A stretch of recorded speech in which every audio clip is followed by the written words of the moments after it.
శివుని వంటి మేధస్సు విష్ణు వంటి తేజస్సు కలగలసిన బాలుడమ్మ కలియుగ పురుషుడమ్మ మాటరాని వారి నోట మాటనే పలికిస్తాడమ్మా నడవలేని వారినైనా అడవులు దాటిస్తాడమ్మా శరణం అంటే చాలు ఎన్నెలా శరాలన్నీ తొలగిస్తాడు ఎన్నెలా ఎన్నెలా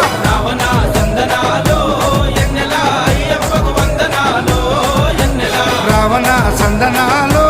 ఎన్నెలా మణికంఠకు వందనాలో ఎన్నెలా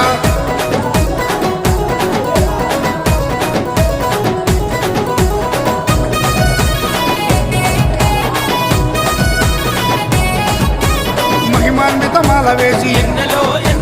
మండల దిశ చేసి ఇల్లు వాకిలిడిసిపెట్టి